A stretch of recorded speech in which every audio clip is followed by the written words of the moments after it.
గొల్లపాలెం రావడం అనేది జరిగింది.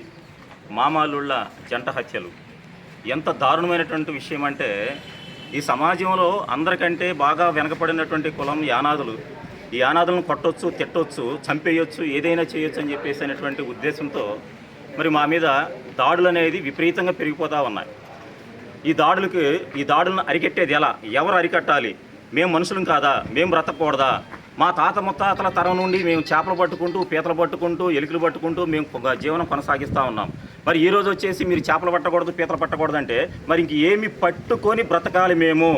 ఈ సమాజంలో మేము మనుషులం కాదా? ఈ భారతదేశంలో మేము పౌరులం కాదా? మాకు హక్కు ఉండదా? భారతదేశంలో ప్రతి హక్కు మాకు ఉండదా? మేము బ్రతకూడదా? మేము చేపలు పట్టకూడదా? మరి ఇంకేం ఏమి చేసి మేము బ్రతకాలి?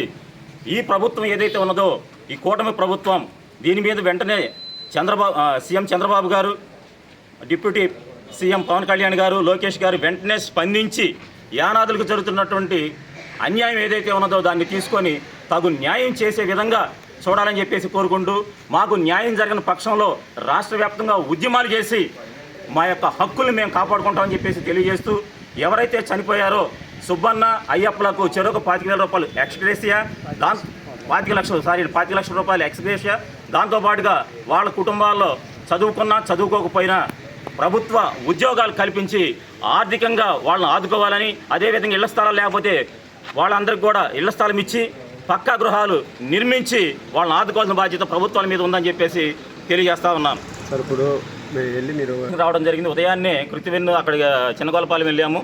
అక్కడంతా మొత్తం కూడా ఎంక్వైరీ చేశాము. అక్కడ వేరే బృందం వాళ్ళు, పోలీసు వారు అక్కడ ఎంక్వైరీ చేస్తూ ఉన్నారు. ఏంటని అడిగితే మేము దాదాపుగా 5 బృందాలు ఇక్కడ దీని మీద విచారణకి నియమించడం జరిగింది అని చెప్పారు. దాంతోపాటు మేము ఇక్కడ స్టేషన్ కాడికి రావడం, ఎస్ఐ గారిని, సిఐ గారిని కలవడం జరిగింది. వాళ్ళు కూడా మమ్మల్ని అడుగుతూ ఉన్నారు, మీరు కూడా మీ వాళ్ళు వెళ్ళారు కనుక మీకు ఇంకేమని చెప్పారా? మేము అనేక రకాల కోణాల్లో మీ విచారణ చేస్తున్నాం, కానీ చనిపోయిన వ్యక్తులు ఇద్దరు కూడా మంచివాళ్ళని, గ్రామంలో మాకు ఎలాంటి తగువులు గొడవలు ఏమీ లేవని చెప్తూ ఉన్నారు, కనుక మీరు కూడా విచారణ చేయండి అని చెప్పేసి మాట్లాడుతూ ఉన్నారు. ఈ సంఘటన జరిగిన తర్వాత ఎస్పీ గారు కూడా ఇక్కడికి రావటము, అదేవిధంగా 5 ఎస్ఐలని మరియు సిఐలని ఇక్కడ నియమించి మేమంతా కూడా చేస్తున్నామని చెప్పేసి చెప్పారు. మేమైతే పోలీసు వారికి ఒకటే చెప్పాము, ఖచ్చితంగా యానాదులు సమాజంలో అందరికంటే బాగా వెనకబడిపోయి ఉన్నారు.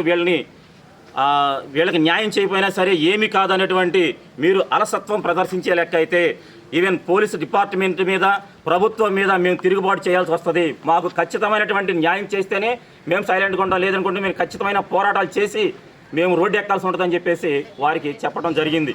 లేదు, మీరు అలా చేయాల్సిన పని లేదు, మేము ఖచ్చితంగా మీకు న్యాయం చేస్తామని చెప్పేసి సీఏ గారు మాట్లాడడం జరిగింది.